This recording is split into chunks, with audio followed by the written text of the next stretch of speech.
We're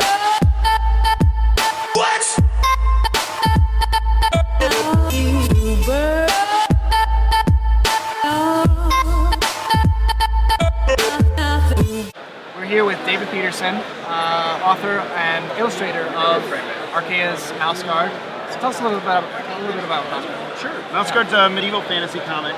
Mice with swords, protecting the common mouse against all kinds of larger animals and predators, even weather conditions. Everything that's about being very small in a world that's very big. Right, and I like how the mice kind of take human approaches to fighting these things. Instead of dragons, they're large snakes. Yeah, exactly. I think that's really cool. Exactly. I thought in some ways it made a more compelling fantasy because in real life, dragons don't exist. We have no idea how ferocious a dragon really is. Right. And also, the small thing in that is a human. Well, because we're human, we don't particularly feel fragile. But when we see a mouse versus a snake, you go, one, a mouse is very small and very fragile. And two, I've seen this play out on the Nature Channel. Right. Like, this does not end well for the mouse. No. So in some ways, I feel like it's more compelling that it's real nature that we know. So how long have you been doing this, and like what kind of got you into doing Mouse Guard? The first issue of Mouse Guard came out in May of 2005, so this is the 11th year now. And I love talking animal stories. I've always wanted to be a storyteller. I didn't know if I was going to do prose novels with spot illustrations or children's books or comics or maybe even getting into film or something, but I like to draw, and comics are one of those mediums that you can do by yourself. You can't do an animated film by yourself. You can't even do a film by yourself.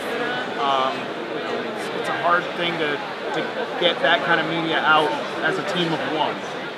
And I knew I could rely on myself. I could convince myself that this was a worthy deed, but not necessarily get other people involved. So I went forward with it as a comic. Awesome. And the art looks great. The story's great. Each panel I just kind of have to like look at. And that's so rare in a comic book. When you pick up a comic book and you're just kind of reading. You kind of every now and then you get like the full page spread that's just wow. Every panel is like that. And as you can see, I'm a big fan. I bought the shirt yesterday. So as a fan, I was very pleased to hear about a movie that's coming out. Yeah. The film rights have been picked up by Fox. Okay. And it's going to be live action is the term that gets used. Motion capture is the better way to really describe it.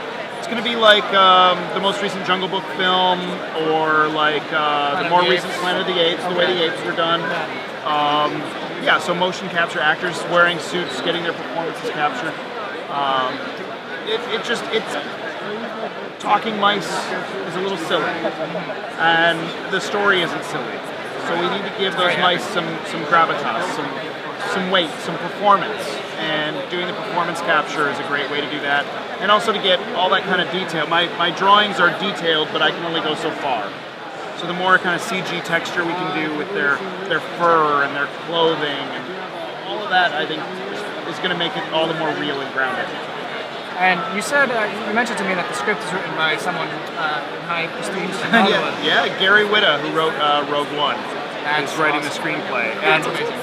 Even though it's great to be able to kind of tread on, like, using Rogue One as the buzzword to go, we got the Rogue One guy. I'm excited about Gary because Gary and I sat down and talked a lot before he started writing, and Gary gets it. Gary gets what Mouse Guard is. And when he makes a change, which are going to be inevitable, there are going to be some changes from the way the comic plot goes, or the details, they're always for a reason.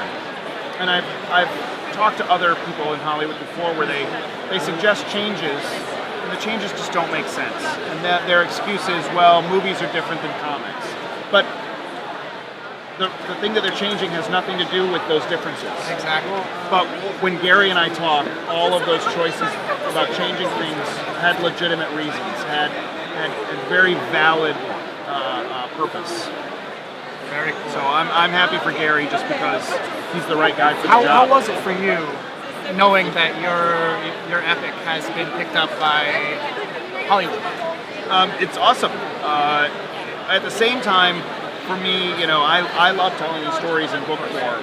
I did approach this for a long time as I know there are comic book people who feel like the apex, the moment they've made it, the ultimate version of their thing is the movie version. And I thought, no, the ultimate version of this thing is, for me, still the books. It's what I'm doing. The movie's going to be awesome. It's just another route. It's another way. Let's take advantage of everything that movies do well and do a really good Mouse Guard story in another medium. But it's not like that was make or break. Like, Mouse Guard has to have a movie. So being able to continue to do the books is what's important to me, or the most important to me, and I still get to do that. So that there was that moment of excitement, but I didn't have to worry as much about it being perfect. And I think actually we have a great team together. I think it's going to be fantastic, but letting go of those reins, handing over the keys to the kingdom wasn't painful. With Gary Whitta. Right, and especially with Gary. And Matt Reeves is producing, Okay. who did the most recent Planet of the Apes film.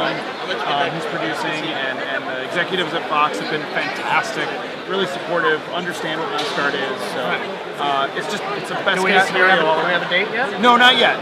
We're still in the very early stages. Okay, so very pre-production stage. As a creator and illustrator, where are you going next with Mouse Guard? So I've got a big story that I have planned called The Weasel War. That's next. Okay.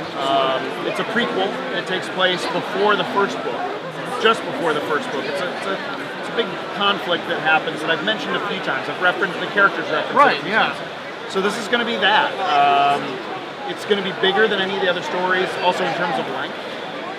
I've had a couple like false starts where I sit down to write it and then go, maybe I'm not ready. Maybe today's not the day. But I'm going to buckle down and do it in the very near future. But actually, first is a free comic book day story for next year. Those are short stories. They're about 8 pages long. And I realized that if I got started on Weasel War now, in about 2 months, I'd get a little knock on the door from my editor saying, by the way, we need that little short story. So I thought, I'll get that out of the way, so then I can just focus on Weasel War. Awesome. David, thank you so much. Thank you.